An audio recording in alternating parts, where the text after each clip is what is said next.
सदैव संदेह करने वाले व्यक्ति के लिए प्रसन्नता ना इस लोक में है ना ही कहीं और। जिस इंसान के पास संतुष्टि नहीं है, उसे कितना भी मिल जाए वह हमेशा असंतुष्ट ही रहेगा।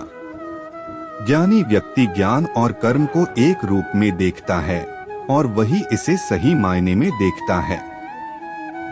इस जीवन में ना कुछ खोता है ना व्यर्थ होता है। बुद्धिमान व्यक्ति का मुख सुख में कभी आनंद नहीं तलाशता। जो व्यक्ति अपने कर्म से विमुख हो जाता है, भगवान भी उसका आदर नहीं करते। यदि आप किसी के साथ मित्रता नहीं कर सकते हैं, तो उसके साथ शत्रुता भी नहीं करना चाहिए। अपने हृदय को अपने काम में लगाओ, मगर कभी भी इसके परिणाम के बारे में मत सोचो।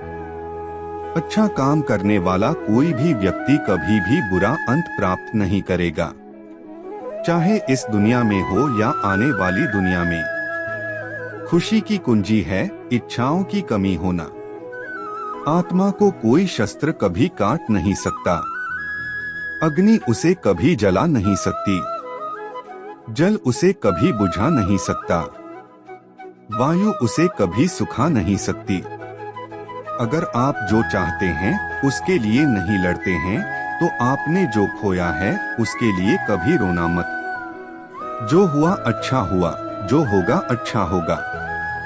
स्वयं को मुझ पर छोड़ दो, अपने कर्म पर ध्यान दो। कर्म ऐसा करो जो स्वार्थ रहित और पाप रहित हो। तुम अनावश्यक रूप से चिंता क्यों करते हो? तुम किससे डरते हो? तुम्हें कौन मार सकता है? आत्मा ना तो पैदा होती है और ना ही मरती है। मनुष्य अपने विश्वास से बनता है। जैसा वह मानता है वैसा ही वह है। आत्मनियंत्रित आत्मा यानी जो आत्मा किसी भी लगाव या प्रतिकर्षण से मुक्त इस संसार की इंद्रिय वस्तुओं के बीच चलती है, वह शाश्वत शांति को प्राप्त करती है। शांति, सौम्यता, मौन, आत्म संयम और पवित्रता, ये मन का अनुशासन है। परिवर्तन संसार का अटूट नियम है। एक पल में आप लाखों के मालिक बन सकते हैं और दूसरे ही पल आप गरीब भी बन सकते हैं। जैसे आप पुराने कपड़े बदलकर नए धारण करते हैं, ऐसे ही आत्मा अपने नए जन्म में शरीर को बदल देगी। वास्तविकता को कभी झुठलाया नहीं जा सकता। किसी को अपने कर्तव्यों से मुख नहीं मोड़ना चाहिए, चाहे उसे इसमें हार दिखाई देती हो। हर काम, हर गतिविधि दोषों से घिरी होती है, जैसे आग धुएं से घिरी होती है। खुशी मन की एक स्थिति है जिसका बाहरी दुनिया से कोई लेना देना नहीं है। अपनी मंजिल के लिए कठिनाइयों में जीना, किसी और की पूर्णता से भरी जिंदगी की नकल करके जीने से बेहतर है। तत्त्वम् असि। प्रत्येक व्यक्ति में आत्मा किसी देवता से भिन्न नहीं है। इंद्रियों से प्रसन्नता पहली बार अमृत की तरह लगती है, लेकिन यह अंत में जहर के रूप में कड़वी होती है। हर किसी से ऐसा व्यवहार रखो कि अगर कोई व्यक्ति आपके बारे में कुछ भी बुरा कहे तो कोई उस पर विश्वास ना करे। कर्म किए जाओ, फल की चिंता मत करो।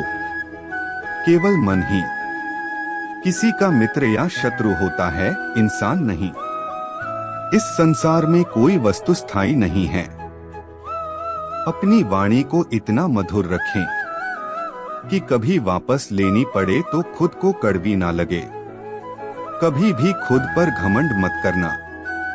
पत्थर भी भारी होकर पानी में अपना वजूद खो बैठता है। सही मायने में वह उपहार कहा जाता है जब वह दिल से सही व्यक्ति को सही समय और सही जगह पर दिया जाए और हम बदले में कुछ पाने की उम्मीद न रखें। हम इस दुनिया में खाली हाथ आते हैं और खाली हाथ चले जाते हैं। दुनिया नाशवान है और जो भी इस दुनिया में आता है उसे एक न एक दिन जरूर जाना पड़ता है। सत्य कभी नष्ट नहीं हो सकता। अच्छाई करने से कभी नहीं डरना चाहिए। जो कुछ भी होता है अच्छे के लिए होता है। कार्य का अत्यधिक महत्व होता है और व्यक्ति को हमेशा परिणामों की चिंता किए बिना पूरे समर्पण के साथ काम करना चाहिए। इच्छाएं आती हैं और चली जाती हैं, लेकिन आप एक निरपेक्ष साक्षी बने रहें और बस इसका आनंद लें। इच्छाएं किसी व्यक्ति को कभी परेशान नहीं कर सकती। भगवान हमेशा हमारे साथ और आसपास होते हैं। इससे कोई फर्क नहीं पड़ता कि हम क्या कर रहे हैं। दुष्ट लोग केवल समझाने मात्र से समझ जाते तो यकीन मानो महाभारत का युद्ध कभी ना होता। फल की जिज्ञासा छोड़कर कर्म करने वाला इंसान ही सदैव अपने जीवन को सफल बना पाता है। उन लोगों के लिए जिन्होंने खुद पर विजय प्राप्त की है, आत्मशक्ति उनकी दोस्त है, मगर यह उन लोगों के लिए दुश्मन है जिन्होंने कभी खुद को नहीं पाया है। जिस इंसान को आपकी कदर नहीं है, उस इंसान के साथ खड़े होने से अच्छा है आप अकेले रहें। आप कभी भी अपने जीवन में कामयाब नहीं बन सकते अगर आप अपने अतीत को याद करके परेशान रहते हो। वासना, क्रोध और लालच नरक के 3 दरवाजे हैं। दोस्तों, अगर आप इस वीडियो से कुछ सीखे तो प्लीज कमेंट में जय श्री कृष्णा जरूर लिखें। अगर यह वीडियो आपको अच्छा लगा तो मेरे चैनल को सब्सक्राइब करके बेल आइकन को दबाना ना भूले ताकि आपको हर वीडियो की नोटिफिकेशन पहले पहुंचे। Thank you.